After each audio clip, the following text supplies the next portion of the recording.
La Asamblea escuchará. The Assembly will hear an address by the Prime Minister of the Islamic Republic of Pakistan, His Excellency Imran Khan. May I request protocol to escort His Excellency? I have great pleasure in welcoming His Excellency Prime Minister of the Islamic Republic of Pakistan, and I invite him to address the General Assembly. Bismillah ar-Rahman ar-Rahim. Iyyaka na'budu wa iyyaka nasta'in. Mr. President, Honorable Secretary General, Excellencies, ladies and gentlemen,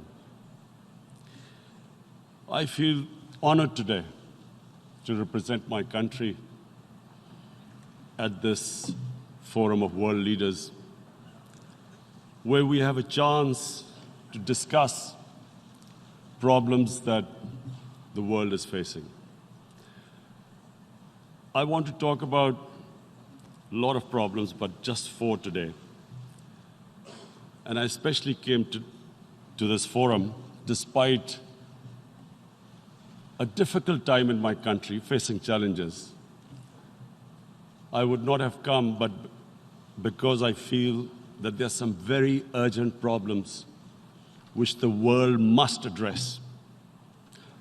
So first of all, I start with climate change. So many leaders have talked about climate change. But Mr. President, I feel that there is a lack of seriousness.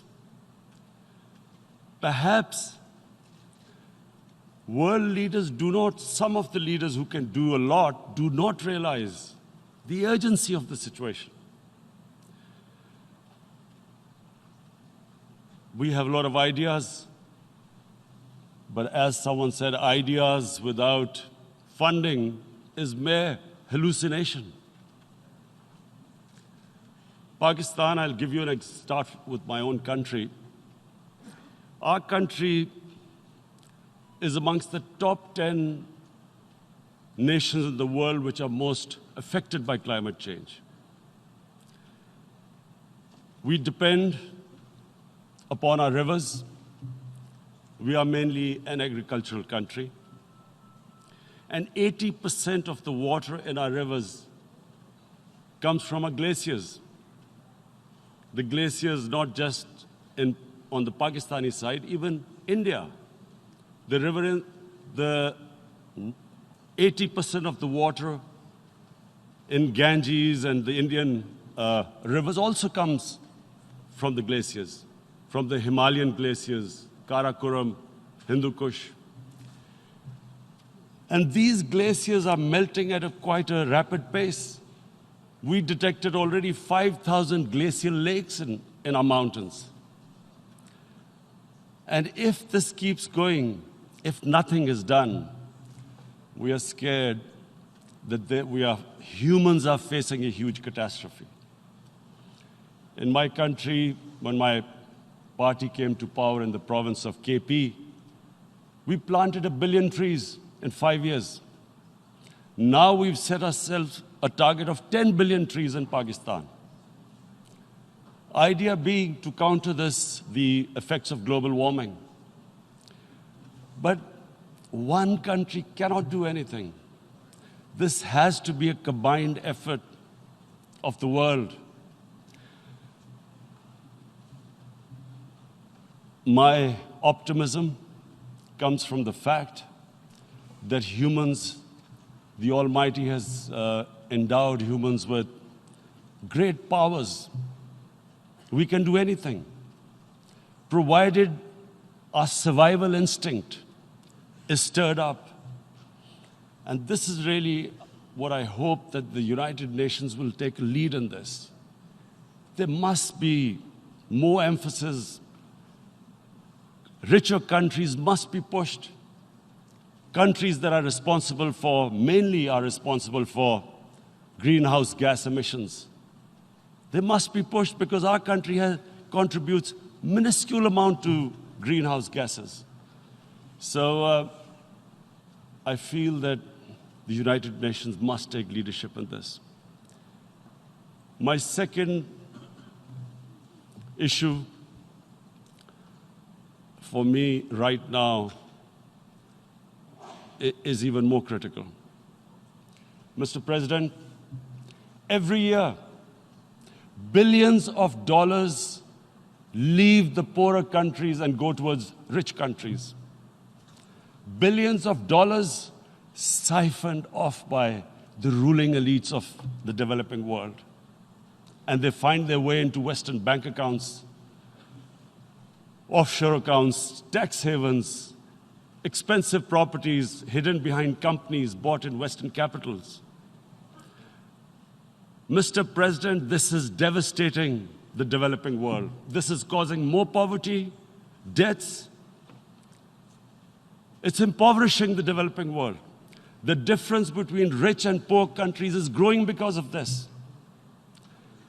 Money laundering, which happens because money leaves the poorer countries into rich countries, is not treated the same as, for instance, money from drugs or terror financing.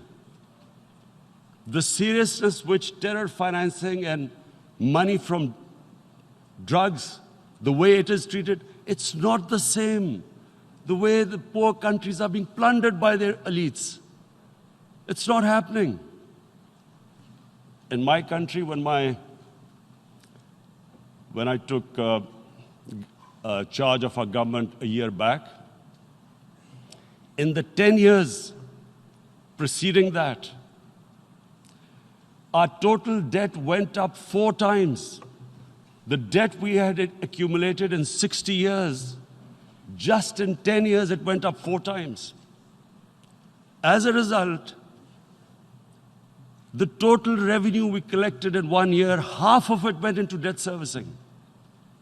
How are we going to spend money on our human beings, 220 million people, when half the money is going into debt servicing? Because our country was plundered by the elites, the ruling elite.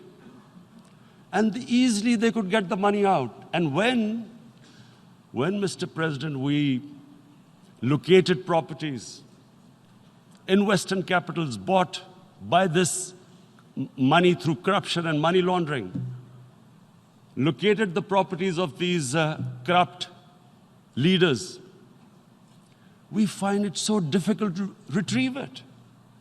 That money, if we retrieved that money, we could spend on our human beings. But it's so difficult. The laws protecting these criminals.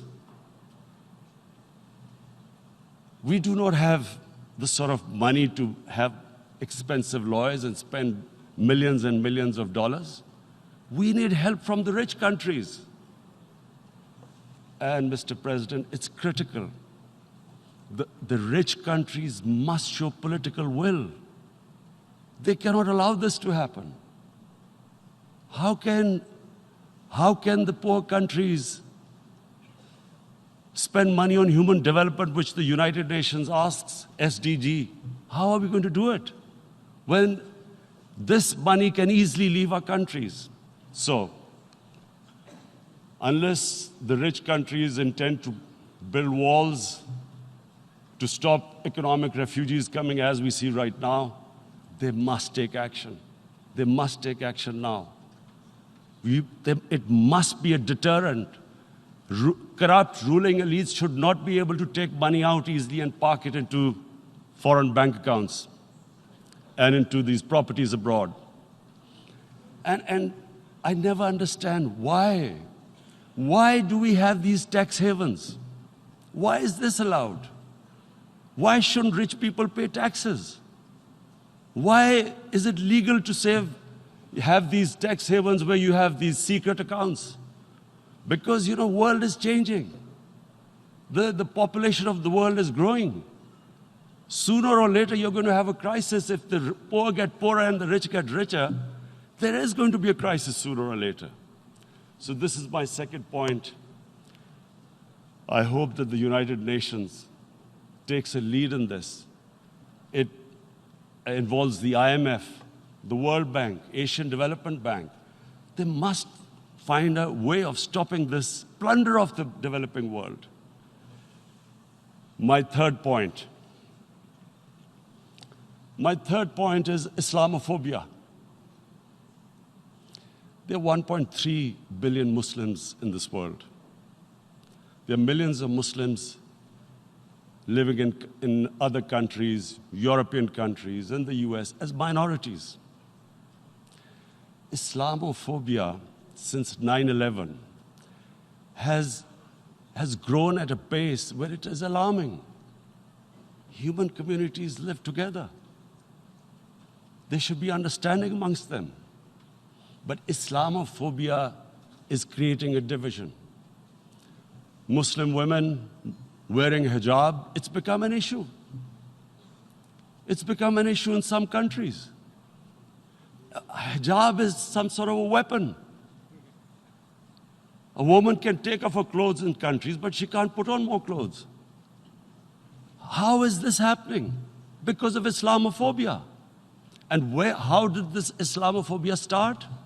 After 9/11. And why did it start? Because certain Western leaders equated terrorism with Islam. Islamic terrorism. Radical Islam. What is radical Islam?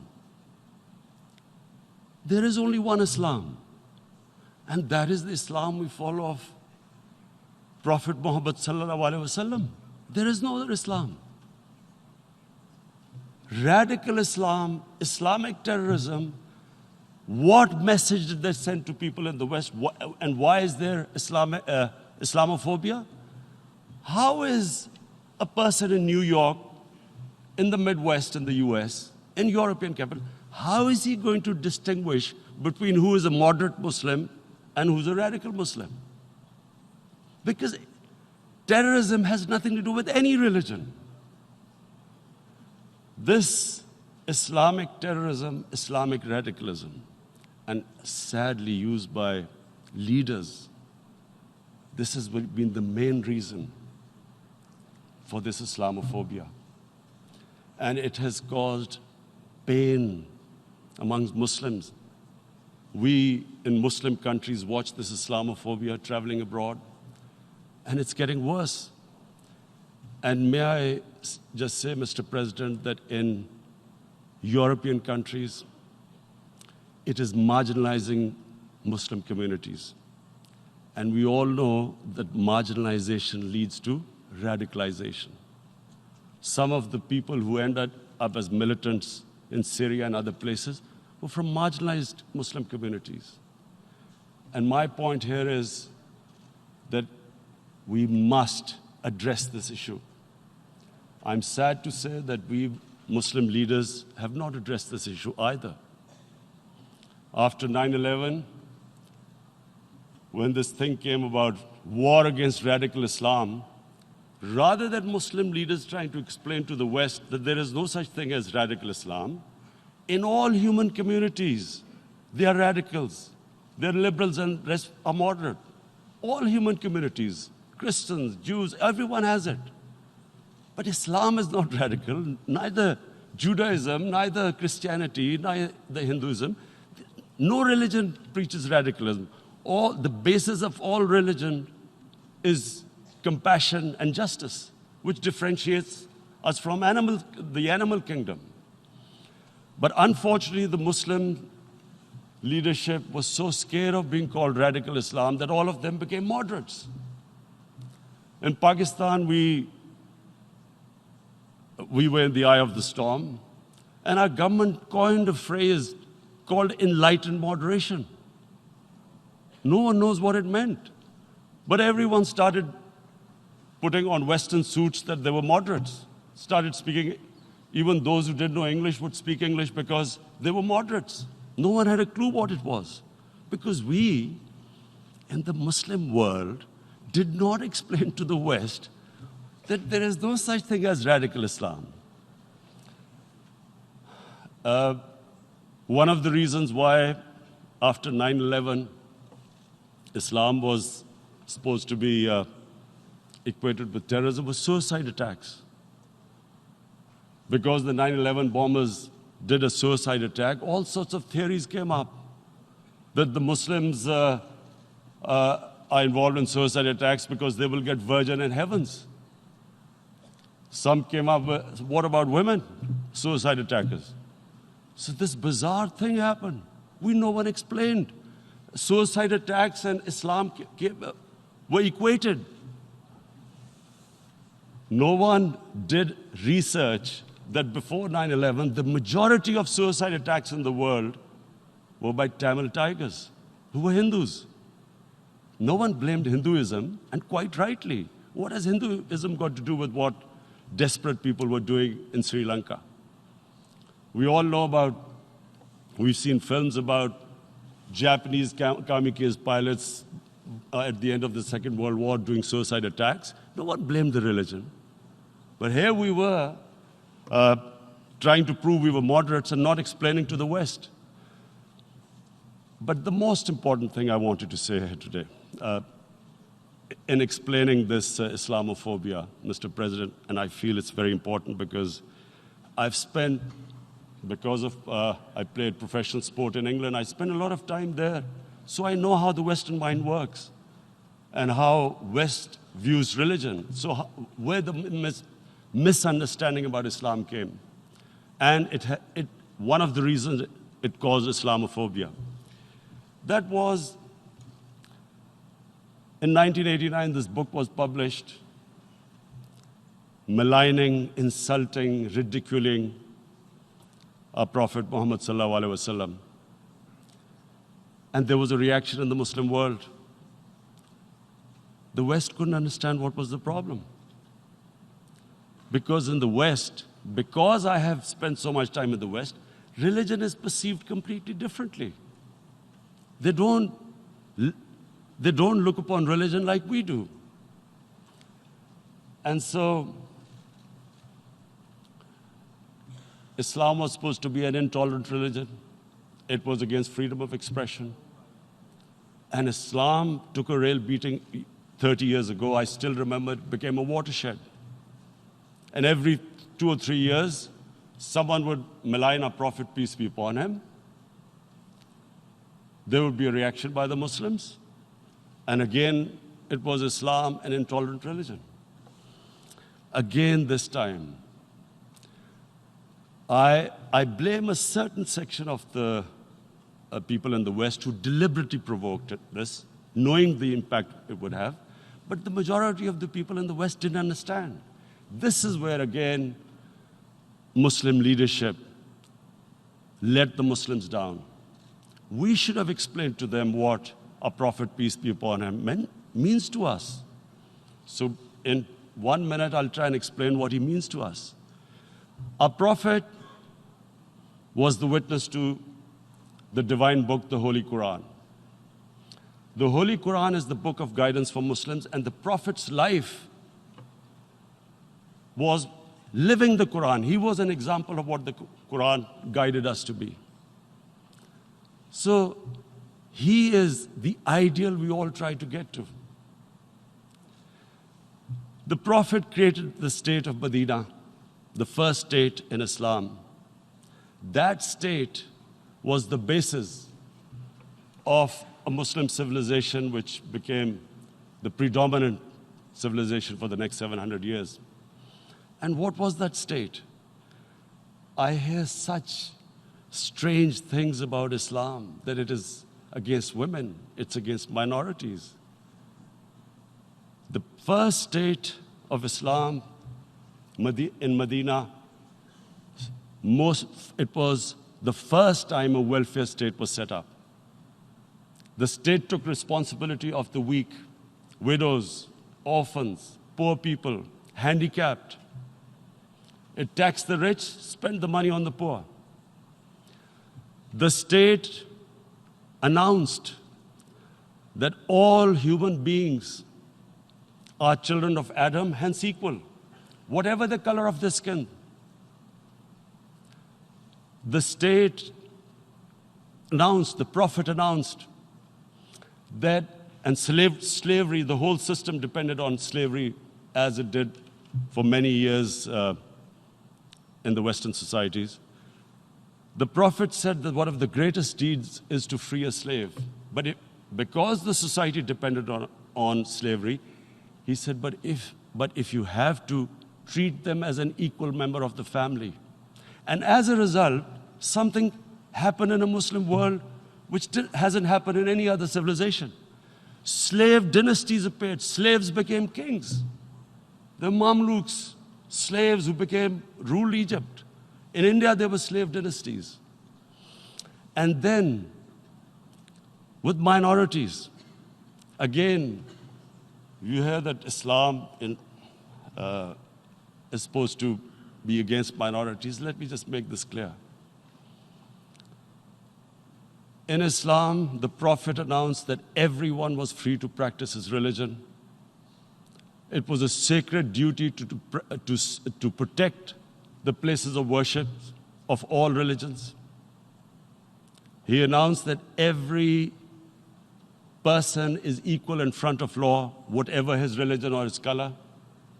And this incredible case, and I always quote this, that the fourth Khalifa, the head of state of Medina, he lost a court case against a Jewish citizen.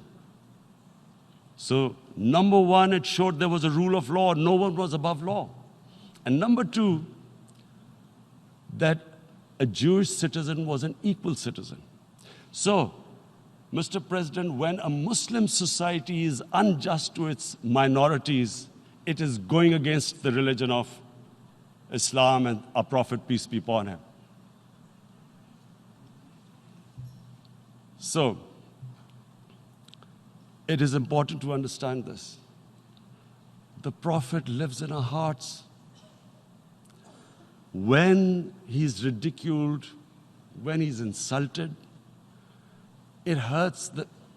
As we human beings understand one thing, the pain of the heart is far, far, far more hurtful than physical pain. And that's why the Muslims react. And I always thought that if I ever had the stage, I would try and explain this to the world community, especially to the Western community, because having lived in the Western community, people didn't understand this. When I first went as a teenager to England, there was a comedy film on Jesus Christ. It's unthinkable in Muslim societies. So we need to explain that, look, in a human community, we must be sensitive to what causes pain to other human beings. We have, in the Western society, and quite rightly, the Holocaust is treated with sensitivity because it gives the Jewish community pain. That's all we ask. That do not use freedom of speech to cause us pain by insulting our holy prophet. That's all we want. And now, the number fourth point, Mr. President, and this is the most critical point, is the reason why I especially came here. It is about what is happening in Kashmir. Before I go on this, I want to make one thing clear, that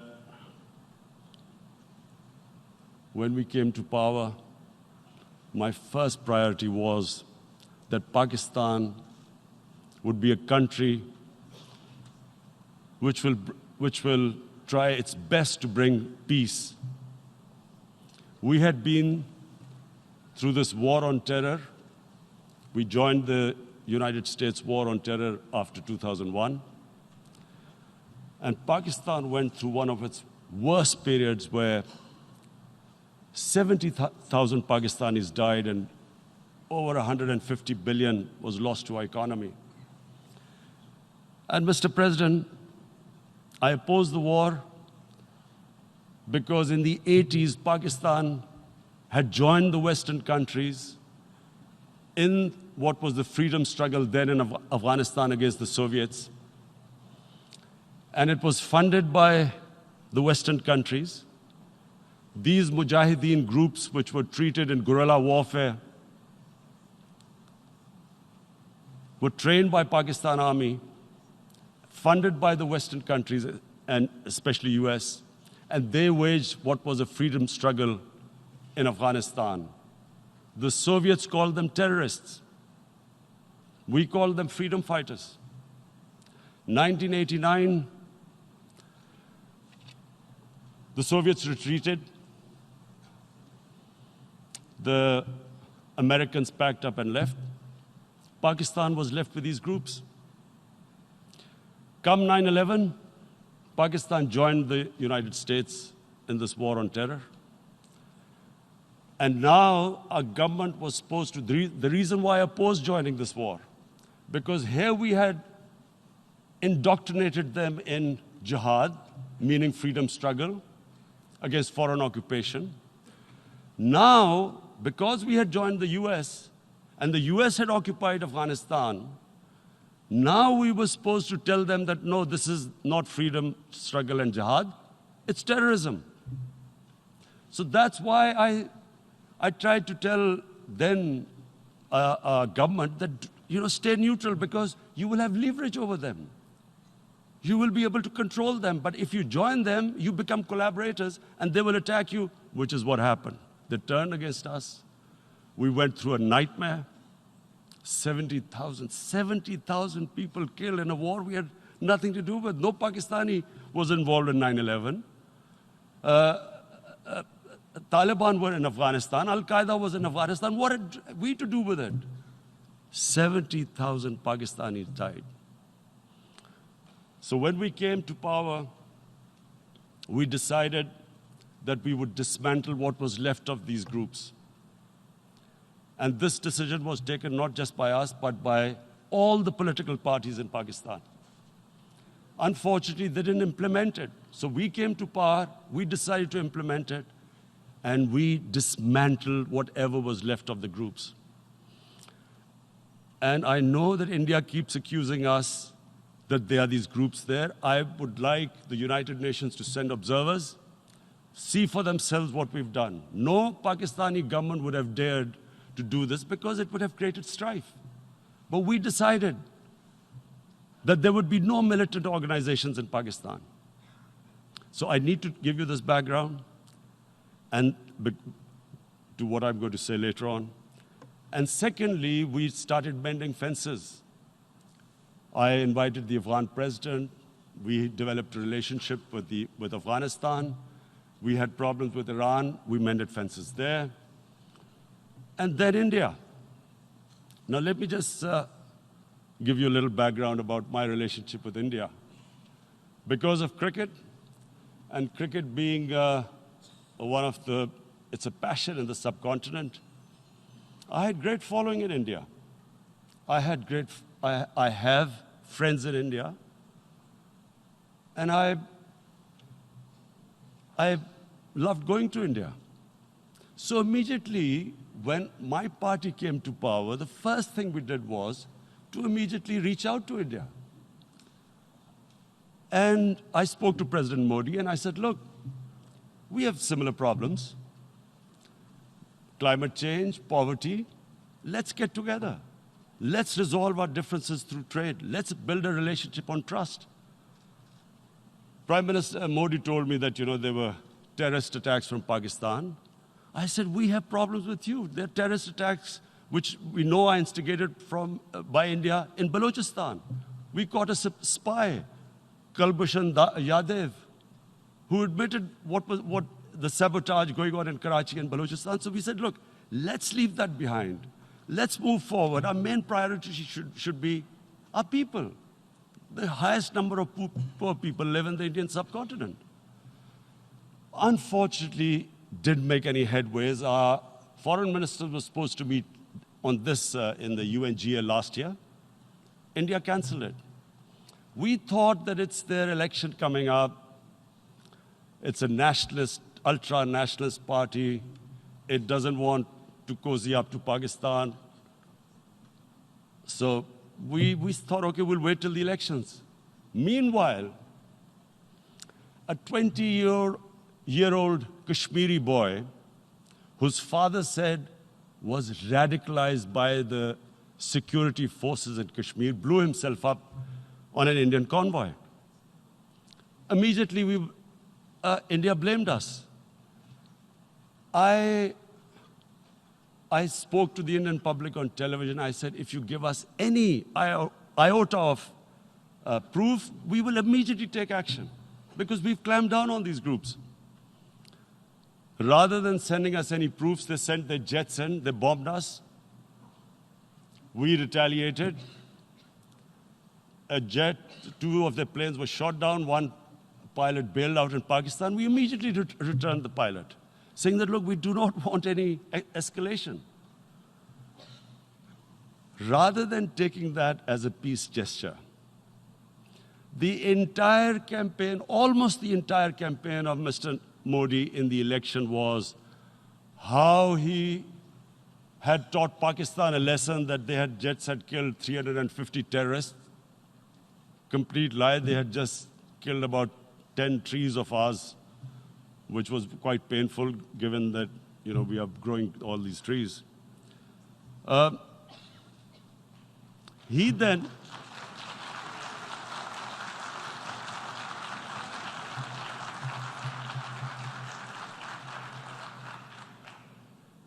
the election campaign, Mr. Modi used words like, this is just a trailer, the movie is about to start.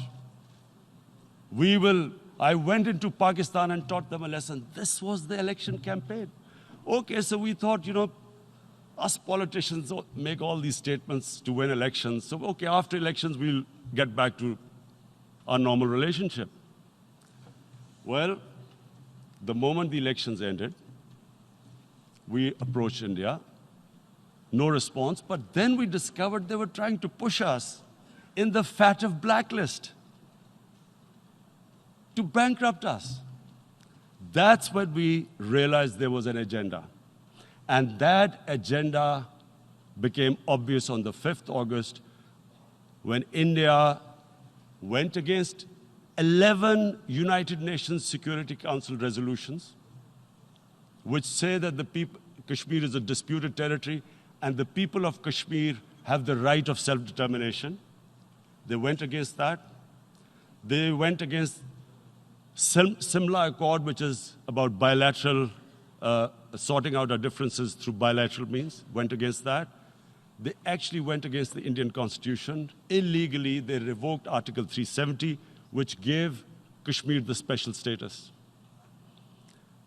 They got an extra 180,000 troops there. Total number of security forces in Kashmir now are 900,000. And they put 8 million people of Kashmir under curfew.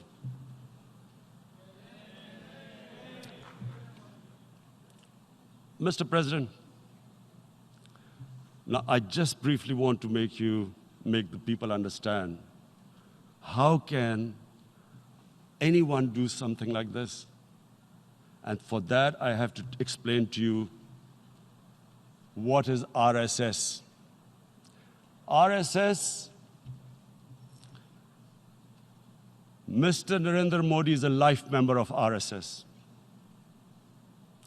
RSS was an organization that was inspired by Adolf Hitler and Mussolini, came about in 1925.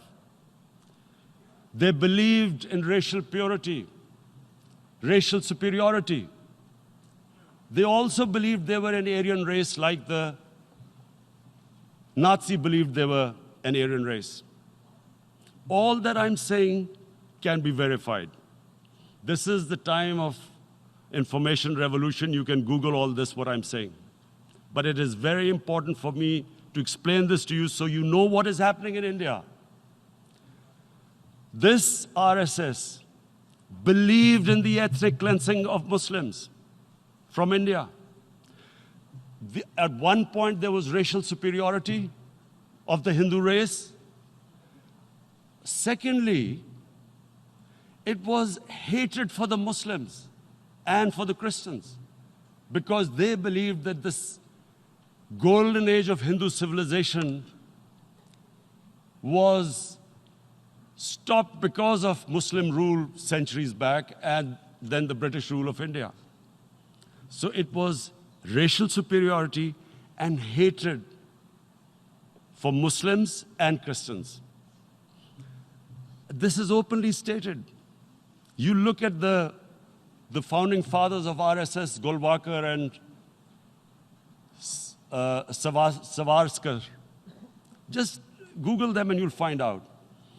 And this ideology of hate is what murdered the great Mahatma Gandhi in 1948. It was this ideology of hate that made Narendra Modi in 2002 do a pogrom against Muslims in Gujarat when he was the chief minister. He allowed 3 days for these RSS goons who were inspired by the Hitler brown shirts. They actually wear brown shirts. This RSS, the Congress Home Minister gave a statement that in RSS camps, terrorists are being trained. And these terrorists butchered 2,000 Muslims and 150,000 Muslims were made homeless. Narendra Modi could not travel to the US because of that.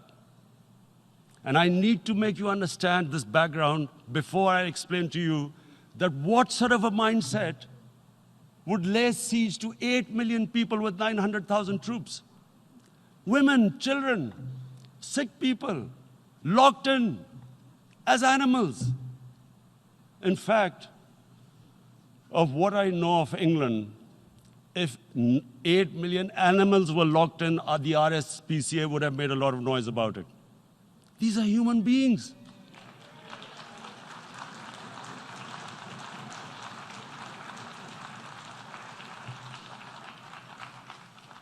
And Mr. President, what comes with racial superiority, these illusions of Aryan superior race, is arrogance.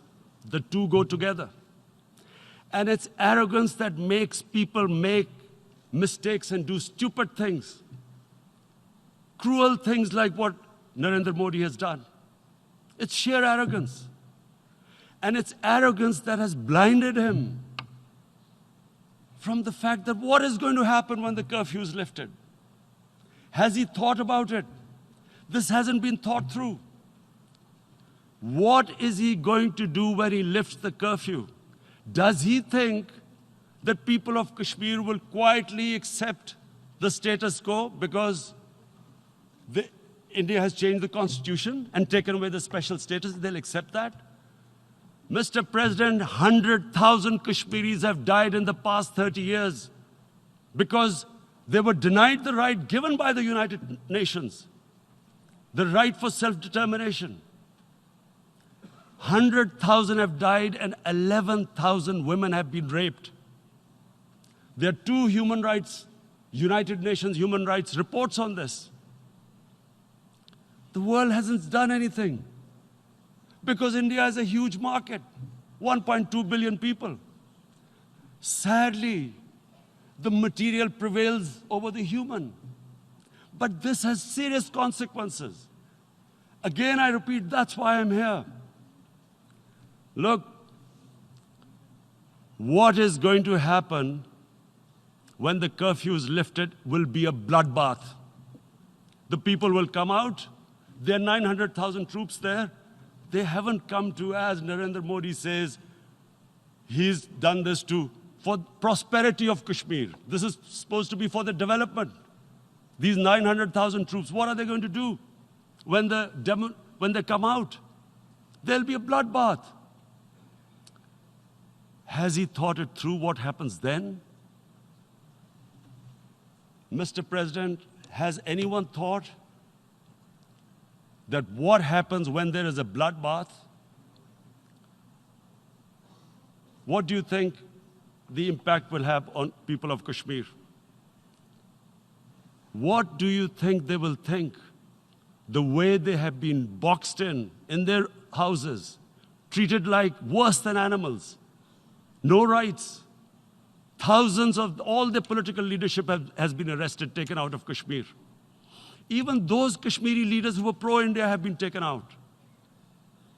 13,000 boys have been picked up and taken to God knows which destinations. So what do they think? What will the people of Kashmir do when they lift the curfew? They will be out in the streets. And what will these soldiers do? They will shoot them. They've already used pellet guns, blinded young boys. In the last 6 years, the 5 years, the oppression that has gone on in Kashmir.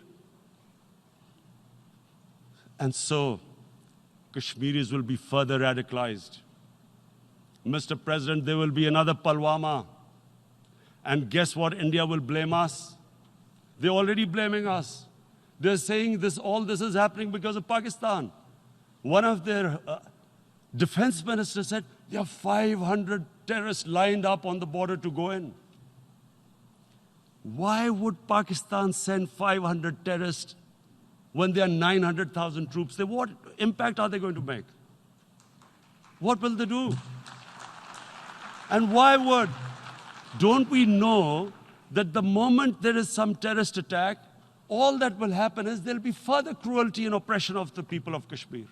We will just give the 900,000 troops to further crush the people of Kashmir. And then we'll give the Indian government an excuse that, look, Pakistan is a terrorist state, and this mantra that has gone on, Islamic terrorism. The moment you use this catchword, Islamic terrorism, the whole world turns away. No one talks about human rights. You can do whatever you want, which is what has happened in Kashmir, because they keep using this word, Islamic terrorism. And this is what they're doing right now. What do we benefit from further increasing the cruelty on the people of Kashmir? And why would we want this? But there is no other narrative left for India. As when they lift the curfew, whatever happens, Pakistan will be blamed, and there is always a danger of another Pulwama. They might come and bomb us again, and then another cycle might start. And what does Narendra Modi think? That 180 million Muslims of India are thinking right now. Aren't they watching these Kashmiris stuck inside for 55 days they've been stuck in? Aren't they watching? What do you think? Don't you think that the Muslims will be radicalized in India? And I'm talking about 180 million people.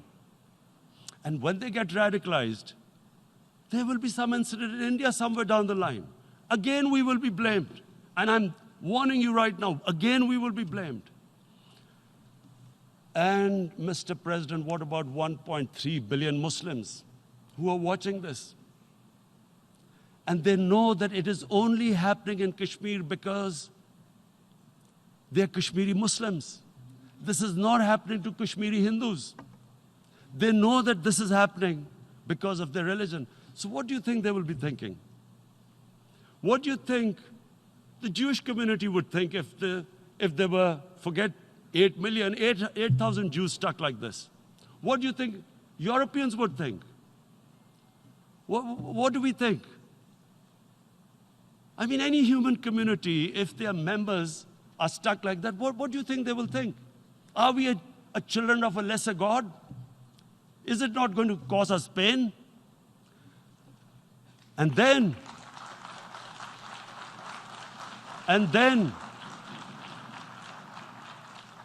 I'll tell you what will happen.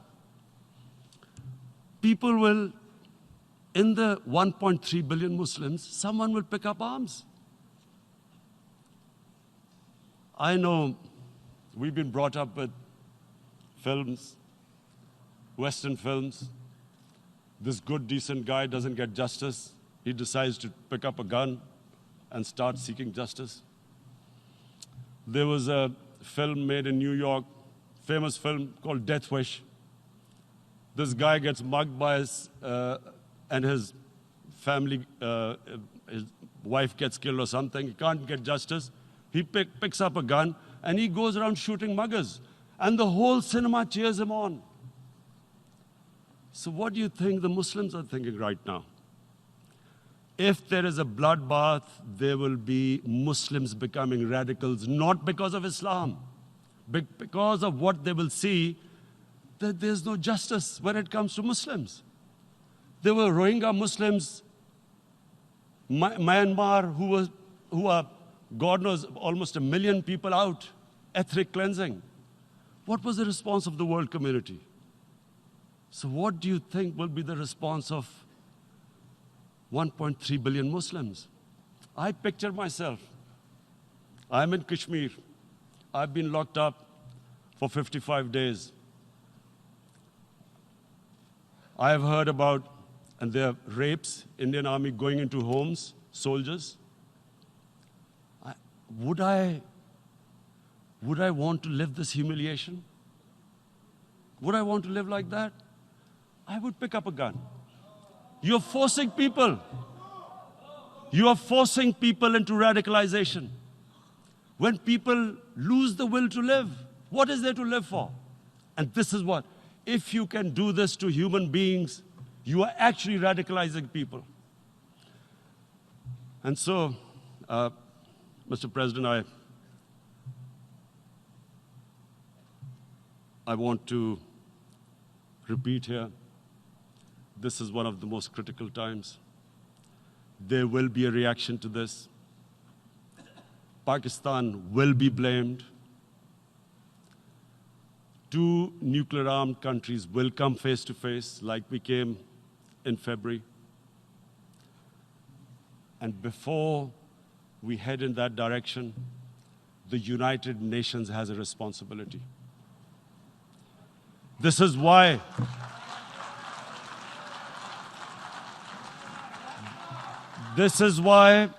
the United Nations came into being in 1945. You were supposed to stop this happening. I feel we are back to 1939, Munich. Czechoslovakia has been taken, annexed. What is the world community going to do? Is it going to appease a market of 1.2 billion, or is it going to stand up for justice and humanity?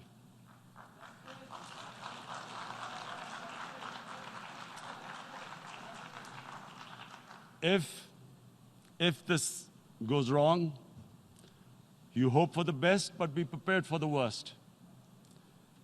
If a conventional war starts between the 2 countries,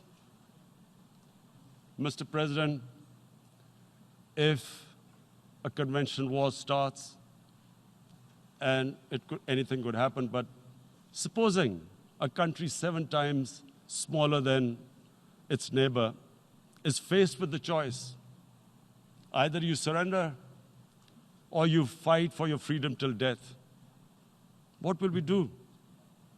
I ask myself this question. And my belief is, La ilaha illallah, there is no God but one. And we will fight. And when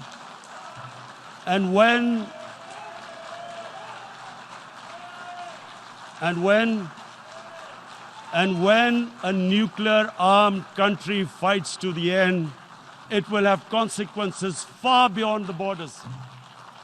It will have consequences for the world, which is why I repeat I'm here. Because I'm warning you, it's not a threat. It's a fair worry that where are we headed? And I've come here to tell the UN, you've got to, this is a test for the United Nations. You are the one who guaranteed the people of Kashmir the right of self-determination. They are suffering because of that. And this is the time. This is the time not to appease like in 1939 appeasement took place. This is the time to take action. And number 1 action must be that India must lift this inhuman curfew, which has lasted for 55 days. It must free all political prisoners, and especially those 13,000 boys that have been picked up. Parents don't know where they've disappeared. And then the world community must give the people of Kashmir the right of self-determination. Thank you. En nombre de la Asamblea General agradezco. On behalf of the General Assembly, I would like to thank His Excellency, the Prime Minister of Pakistan, and I ask protocol to escort His Excellency.